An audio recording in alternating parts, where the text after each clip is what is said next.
The path of the Jedi is one of harmony, one that avoids violence and seeks to unite living beings through the peace of the Force.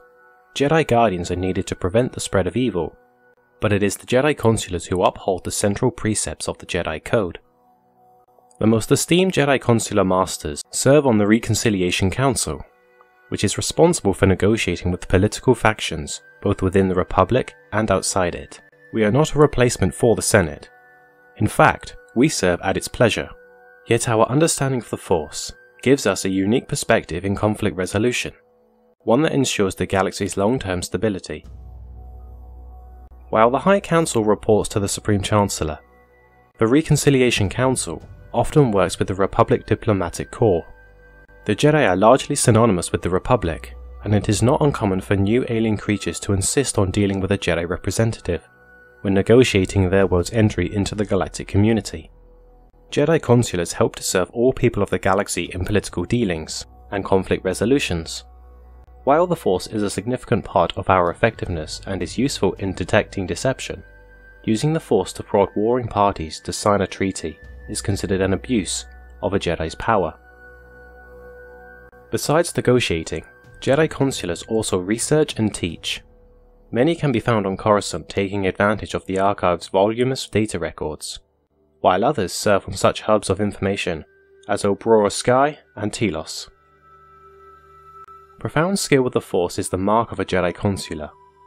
The most advanced among us are given the honorific of Sage Master.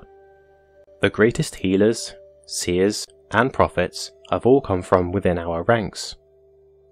Consulars can be outstanding fighters if pushed, but are more likely to rely on Force talents such as Affect Mind or Telekinesis than brandishing a lightsaber. Though a Jedi Consular does carry a lightsaber, typically bearing a green blade, it usually remains hooked on his or her belt. If you have chosen the path of the Jedi Consular, your empathic skills are strong and you have a deep connection to the Force.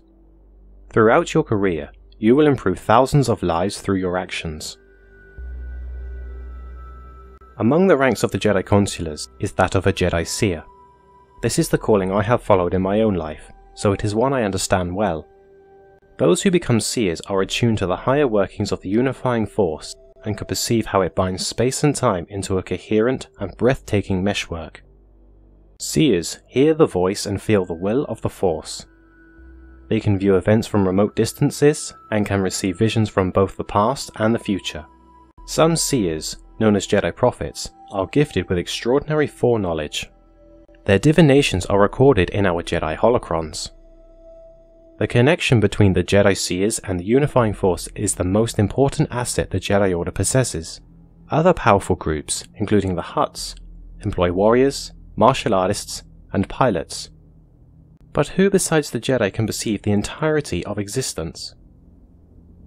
As the Seers use their connection to the unifying Force, Jedi healers use their connection to the living Force to save the lives of the dying and to cure the infected. They work closely with the Jedi Medical Corps, but are full-fledged Jedi Knights and Masters, as opposed to most Med-Corps Jedi who never achieve the rank of Padawan. In this leadership role, they oversee the temple's infirmary and practice their curative trade on worlds such as Rinnail and Hurath. Jedi researchers employ their exceptional minds to solve theoretical problems and improve the quality of data in our archives. Specialists among their ranks include mathematicians, hyperspatial physicists, astronomers, and biologists, like the esteemed Master Bowspritz. The Jedi Consular does not battle using words and ideas. Nowhere is this more apparent than in the specialization of Ambassador. Ever since the Jedi learned and adapted the principles of justice from ancient Kamasi philosophers, we have been known for being impartial. The precepts of the Jedi Code insist on fair-mindedness. There is no passion, there is serenity. There is no chaos, there is harmony. This attitude is what makes Jedi Consulars the preferred representatives of the Galactic Republic. And many of us hold the title of Jedi Ambassador within the Republic bureaucracy. Jedi Ambassadors work closely with government officials and are the face of the Republic to those they meet. They are held to the highest standards of civilized behavior. Jedi diplomats are a related class and are more numerous than ambassadors. They work in a more active and less symbolic role, hammering out the terms of agreements and upholding the new galactic peace. It is important to remember that in diplomacy, flexibility is strength. A rigid tree will be uprooted in the first windstorm.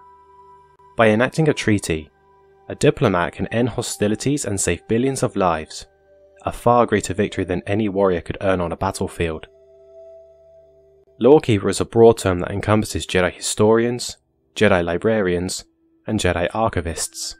Historians specialize in the study of prior eras, while librarians interact with visiting scholars and make the archive's resources accessible to all Jedi. Archivists translate, copy, and store all new texts added to the temple's collection. All three types of lawkeepers are part of the Librarians' Assembly, a temple organization governing the acquisition of data.